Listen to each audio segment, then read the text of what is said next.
Assalamualaikum warahmatullahi wabarakatuh. Shalom, Om Swastiastu, Namo Buddhaya, dan salam kebajikan untuk kita semua.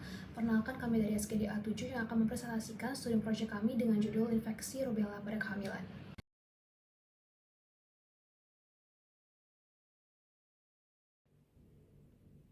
Baik, sebelumnya perkenalkan, nama saya Niputu Miracle Dwinata dengan 3 digit NIM terakhir 073, izin menjelaskan mengenai latar belakang.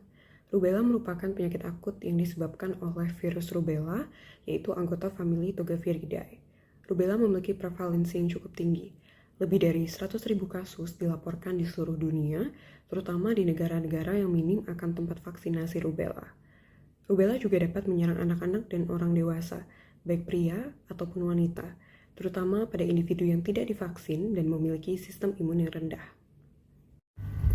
Baik, perkenalkan, saya Imelda Febian Abigail dengan 3 digit NIM terakhir 117 akan melanjutkan bagian latar belakang. Rubella sendiri merupakan ancaman serius bagi ibu hamil dan janin karena dapat menyebabkan keguguran, kematian janin atau cacat lahir melalui sindrom rubella congenital atau CRS. Diagnosis rubella melibatkan peningkatan titer IgG, adanya IgM spesifik rubella, kultur positif, dan PCR. Meskipun banyak penelitian telah dilakukan, pengobatan untuk rubella pada janin masih terbatas, dan penggunaan imunoglobulin sebagai pencegahan masih kontroversial. Ketiadaan bukti bahwa IgG memberikan manfaat bagi janin menandakan perlunya penelitian lebih lanjut untuk meningkatkan penanganan pencegahan infeksi rubella. Terdapat 8 rumusan masalah. Yang pertama, apa yang dimaksud dengan infeksi rubella pada wanita hamil dan bagaimana epidemiologinya di Indonesia? Kedua, apa gejala klinis yang muncul pada wanita hamil yang terinfeksi rubella dan bagaimana dampaknya terhadap ibu? Yang ketiga, apa saja faktor resiko yang menyebabkan terjadi infeksi rubella pada wanita hamil berdasarkan aspek biologis, perilaku, dan lingkungannya? Yang keempat, apa ciri-ciri diagnostik yang digunakan untuk mengidentifikasi infeksi rubella pada kehamilan dan diagnosis banding apa yang perlu dipertimbangkan. Yang kelima, apa saja metode pemeriksaan yang digunakan untuk mendeteksi infeksi rubella pada kehamilan. Yang keenam, apa saja jenis intervensi atau terapi yang tersedia untuk menangani infeksi rubella pada kehamilan. Yang ketujuh, bagaimana prognosis wanita hamil yang terinfeksi rubella terhadap kesehatan janin. Yang terakhir, ke-8, bagaimana cara mencegah dan meminimalisir perkembangan infeksi rubella pada kehamilan. Baik, izin melanjutkan kembali terkait dengan tujuan penulisan, yaitu yang pertama, untuk mengetahui definisi infeksi rubella pada wanita hamil dan epidemiologinya di Indonesia.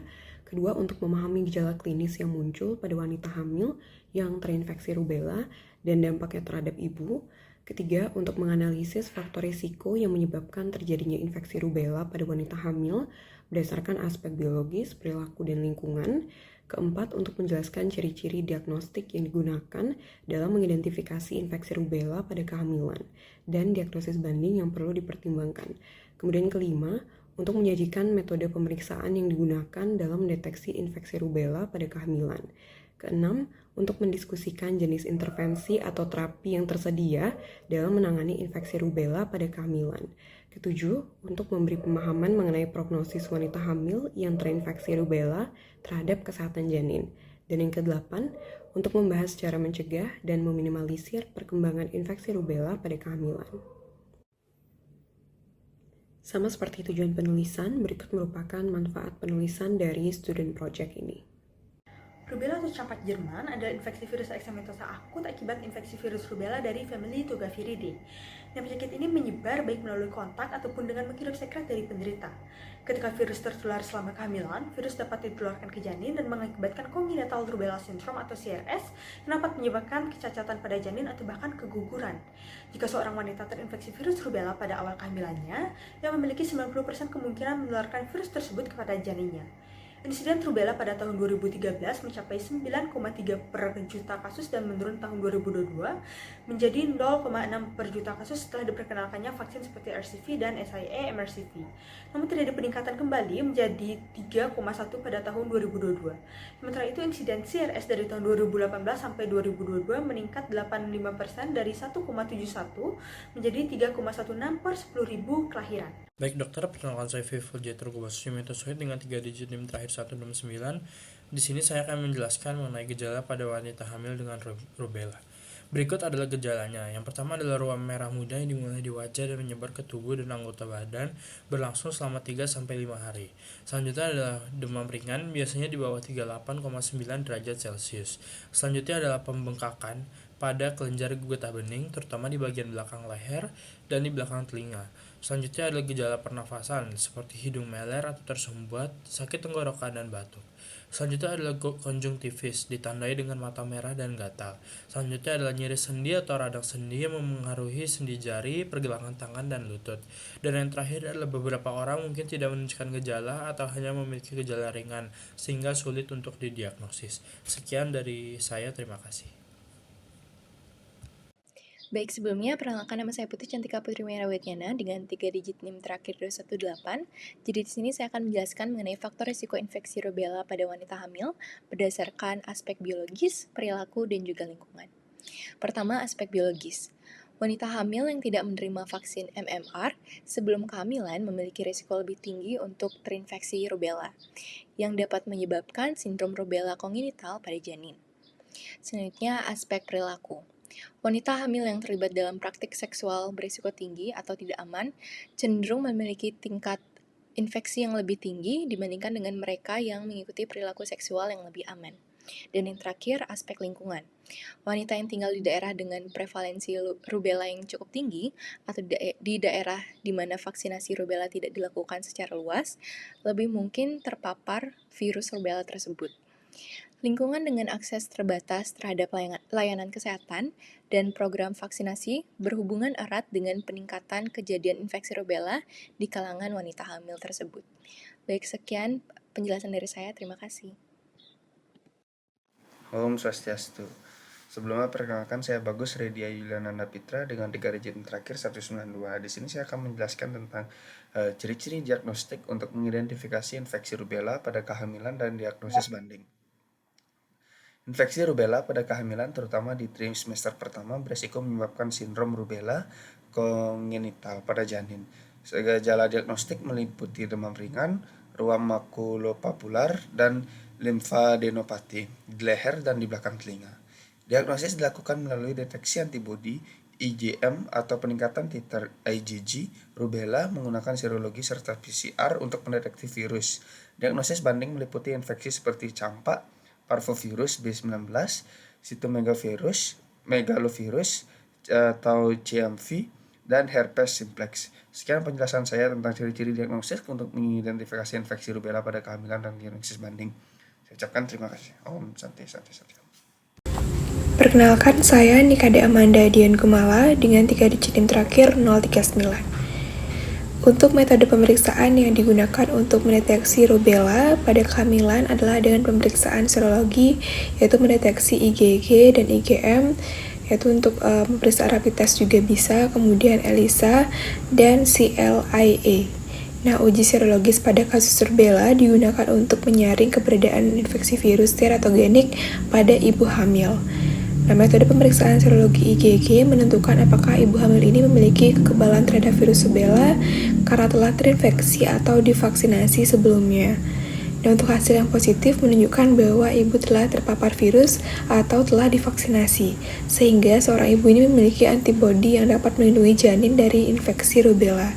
Nah, sedangkan untuk pemeriksaan serologi IgM, pemeriksaan ini digunakan untuk mengidentifikasi infeksi rubella yang sedang aktif.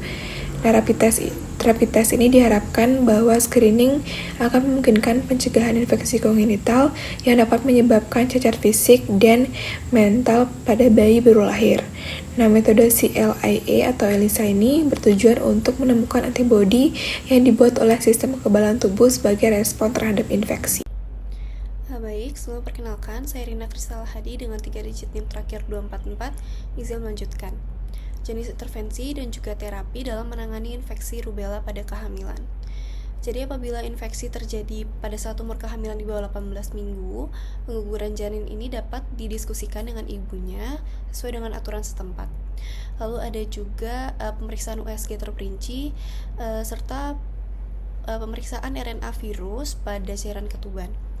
Apabila umur kehamilan sudah berada di atas 18 minggu, maka kehamilan dapat dilanjutkan dengan pemantauan USG, pemeriksaan fisik neonatal, dan juga pengujian RV-IgG.